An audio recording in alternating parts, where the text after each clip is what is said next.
कुछ स्टॉक आप automobile sector के ले लो, कुछ बैंकिंग के ले लो, कुछ आईटी के ले लो। उसका रीजन क्या है कि तीनों सेक्टर्स आपस में इनका कोरिलेशन कुछ तो है ऑब्वियसली, क्योंकि ये इंडियन मार्केट से रिलेटेड है, मगर ज्यादा नहीं है, राइट। अगर आप सारे पैसे सिर्फ बैंकिंग सेक्टर में डाल देते हो तो if there is a problem in the banking sector तो आपका पूरा पोर्टफोलियो डाउन होगा। Hi guys and welcome again. आज की जो वीडियो रहेगी एक एजुकेशनल वीडियो रहेगी, जिसमें हम कवर करेंगे कि कोरिलेशन मैट्रिक्स को कैसे यूज करना है to improve the results of your portfolio. What do I mean by improving results is ideal situation तो ये है कि ओवरऑल प्रॉफिट बढ़ भी जाए और ड्रॉडाउन एलिमिनेट हो जाए, but that is a fantasy. So let's look at how we can use this correlation matrix feature on AlgoTest to improve our results. So before going there, पहले ये पढ़ते हैं कि correlation होता क्या है। ठीक है, ये इन्वेस्टोपीडिया की साइट में एक सिंपल डेफिनेशन है कोरिलेशन की। ये साइट का लिंक हम डिस्क्रिप्शन में डाल देंगे। You can go over this further and this topic as well. Correlation in the finance and investment industries is a statistic that measures the degree to which two securities move in relation to each other. अब इसका मतलब क्या है कि अगर आपने दो securities खरीदी हुई हैं, मान लो HDFC बैंक और इन्फोसिस, ठीक है, तो आपने देखना है कि इनकी price movements with relation to each other कैसे रहती है। ठीक है, दो बिल्कुल ही डिफरेंट सेक्टर से है। Infosys is from the IT sector, HDFC bank is from the banking sector.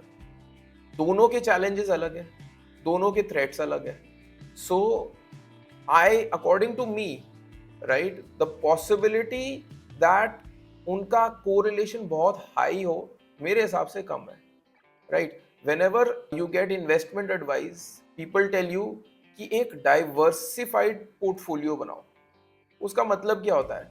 कुछ स्टॉक्स आप ऑटोमोबाइल सेक्टर के ले लो, कुछ बैंकिंग के ले लो, कुछ आईटी के ले लो, right.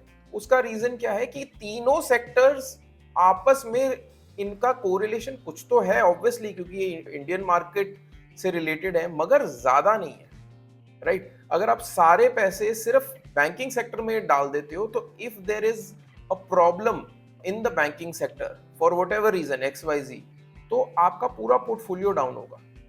But if you have banking, automobile and IT, तो मे बी बैंकिंग सेक्टर में स्ट्रेस हो, ग्रोथ नहीं हो रही हो, लोन ग्रोथ नहीं चल रही, whatever may be the reason, but IT might protect your portfolio or automobile might protect your portfolio, right? That is why, just like a diversified portfolio of stocks, you need to have a diversified portfolio of strategies, right?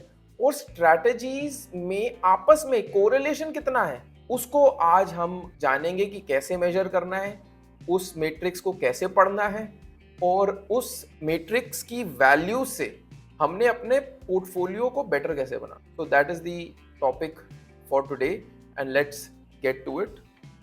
पहले मैं portfolio पे जाऊंगा, right. एक portfolio है, इस पे हम एक साल का बैक टेस्ट कर देंगे, right. While it is back testing, let's check out another thing about correlation. Correlation coefficient जो है, मतलब आपस में मेरा कितना तालमेल है, दो चीजों का कितना तालमेल है। correlation coefficient can only be between +1 and -1, ठीक है। +1 का मतलब क्या हुआ कि दोनों ही सेम चीज है, मतलब आपके पास दो सिक्योरिटीज है, दोनों ही HDFC बैंक, ठीक है। +1 और -1 का मतलब क्या हुआ, आपने एक जगह HDFC बैंक खरीदा और दूसरी जगह HDFC बैंक बेचा है, तो आपका इन टोटल पोजीशन जो खड़ी हुई है वो 0 है, ठीक है। 0 का क्या मतलब हुआ, मान लेते हैं कि आपने दो सिक्योरिटीज खरीदी हैं, आई डोंट नो उनका 0 है कि नहीं है, बट मान लेते हैं कि HDFC बैंक और इन्फोसिस का 0 कोरिलेशन है, कि अगर HDFC बैंक ऊपर जाएगा तो इन्फोसिस का पता नहीं क्या ऊपर जाए या नीचे जाए, there is no correlation between any one of them. And similarly vice versa, अगर इन्फोसिस अगर ऊपर जाता है तो हमें ये नहीं पता कि HDFC बैंक भी ऊपर जाएगा या नीचे जाएगा या साइडवेज रहेगा। We have no information on that based on the historical pattern. ठीक है, चलो ये हमारा बैक टेस्ट आ गया है। हमने इसमें स्ट्रैटेजीज पे फोकस नहीं करना, सिर्फ पोर्टफोलियो ऑप्टिमाइजेशन पे फोकस करना है और हम कैसे कोरिलेशन मैट्रिक्स को यूज कर सकते हैं फॉर दैट। सो बस दो तीन चीजें आपने ध्यान में रखनी है for latter part of the video. One is this overall profit, ये जो 1,02,000 का है, और दूसरी चीज है ये मैक्स ड्रॉडाउन जो 23,000 का है, रिटर्न ओवर मैक्स ड्रॉडाउन 4 की है लगभग। ठीक है, अब हम अपना कोरिलेशन मैट्रिक्स खोल लेते हैं। एज हमने कहा कि यार मेरे को स्ट्रैटेजीज वो चाहिए जिनका आपस में कोरिलेशन कम हो, राइट। तो सबसे पहले मैं ये दो स्ट्रैटेजीज पकड़ लेता हूँ, ये वाला पॉइंट पकड़ लेता हूँ अपने कोरिलेशन मैट्रिक्स का, जिसमें the correlation is the highest, which is between green one and recost. तो अब मेरा प्रोसेस क्या है? My process is between these two मैंने एक को एलिमिनेट करना है। ठीक है, अब आप एलिमिनेशन का प्रोसेस बड़ा सिंपल है, सिंपली आप हिट एंड ट्रायल मेथड कर लो कि एक को हम निकाल के देख लो, दूसरों को भी निकाल के देख लो। आप ओवरऑल प्रॉफिट के बेसिस पे कर लो कि ये है और ये है कि भैया इसका प्रॉफिट कम है, इसको निकाल दो एक साल में। एवरेज प्रॉफिट विन परसेंटेज ये 32% है, ये 68% है, तो यार ये बेटर है। या आप ड्रॉडाउन के बेसिस पे भी आप कर सकते हैं, इसका 8,000 का है, इसका 4,000 का है। या फिर रिटर्न ओवर मैक्स ड्रॉडाउन, इसकी 2 की है, इसकी 13 की है। तो हम क्या चाहेंगे कि हम रिटर्न ओवर मैक्स ड्रॉडाउन के बेसिस पे इसको एलिमिनेट कर दें। तो ऑल ग्रीन वन को हम एलिमिनेट कर देते हैं यहाँ से। ठीक है, अब हम वापस से आ जाते हैं अपने कोरिलेशन मैट्रिक्स पे, राइट। हमारा रिटर्न ओवर मैक्स ड्रॉडाउन थोड़ा सा बढ़ गया है, but we are not looking at it right now, we'll look at it at the end. So अब हमने एक नया फीचर खोला है, show only checked, which means I want to see the correlation between only those strategies जो हमने select करके रखी। ठीक है, अब आप ये देखिए कि all green 2 और all green 3 में slightly negative correlation है, जिससे घबराना नहीं है बिल्कुल, that is also fine, but it is close to 0, which is a very good thing. So हम इसको अभी नहीं छेड़ेंगे। अभी हम देख सकते हैं या तो ऑल ग्रीन 3 और रिकॉस्ट में, या ऑल ग्रीन 2 और रिकॉस्ट में। सो अभी इन दोनों में से एक को चूज कर लेते हैं। Again same criteria, you can try the hit and trial method और you can use any one parameter. हमने पैरामीटर बनाया था रिटर्न ओवर मैक्स ड्रॉडाउन का, तो उसी पे आगे बढ़ते हुए हम इसको भी एलिमिनेट कर लेते हैं और कोरिलेशन मैट्रिक्स को दोबारा चेक करते हैं, and then let's see how to improve it further.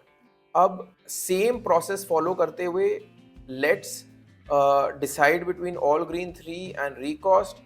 This is also going to be an easy decision. ये तो नेगेटिव है, इसको तो बिल्कुल ही निकाल दीजिए अपने पोर्टफोलियो में से, जिसने कोई रिटर्न ही नहीं दिया एक साल में।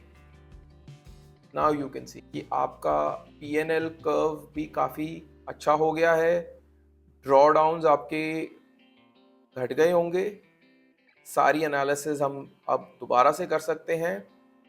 सो हमारा ओवरऑल प्रॉफिट, दो स्ट्रैटेजीज, पहले आप याद रखिए आपके पास 5 स्ट्रैटेजीज थी, अब आपके पास 2 स्ट्रैटेजीज हैं। मार्जिन कम है, it's only 2/5 of what it was earlier, मगर ओवरऑल प्रॉफिट अभी भी आपका 72,000 का है। मतलब ये दो स्ट्रैटेजीज अगर मैं इनको डबल कर दूं तो मेरा 1,45,000 के आसपास का ओवरऑल प्रॉफिट हो जाएगा, जो 1,02,000 जो हमारा प्रीवियस था, आप पीछे जाके देख भी सकते हो, उससे 40% अप्रोक्सीमेटली ज्यादा है।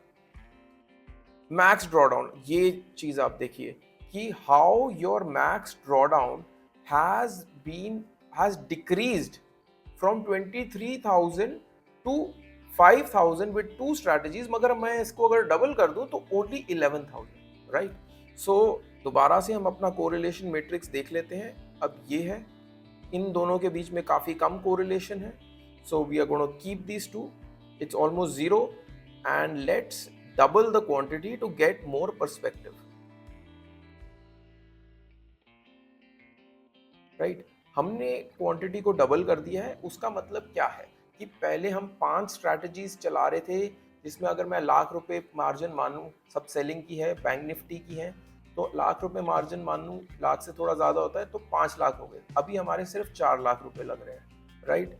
एक और चीज़, हमारा ओवरऑल प्रॉफिट 1,02,000 से 1,45,000 हिस्टोरिकल जो प्रॉफिट है 1,45,000 हो गया, लगभग 40% बढ़ गया है। ड्रॉ डाउन 23,000 से 11,000 हो गया, 50% घट गया है। और जो आपका मार्जिन यूटिलाइज्ड है, ठीक है, 4 लाख रुपए, वो भी आपका घट गया है around 20%। So in summary, margin deployed decreased by 20%, overall profit increased by 40%, drawdown reduced by 50%.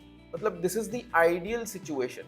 So instead of running the whole portfolio of 5 strategies, I'm just running these 2 strategies, double the quantity. So this is how I use the correlation matrix to improve the stats of my portfolio.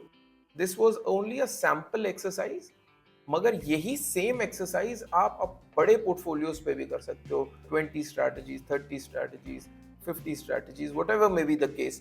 The idea remains the same कि हमने अपने portfolio में सिर्फ वो strategies रखनी है जिनका आपस में कोरिलेशन कम से कम रहे, राइट।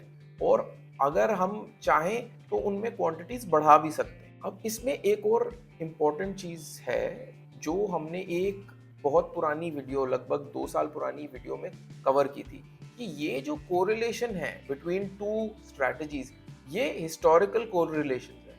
इसका मतलब ये नहीं है कि ये कोरिलेशंस मेंटेन रहेंगे इन द फ्यूचर।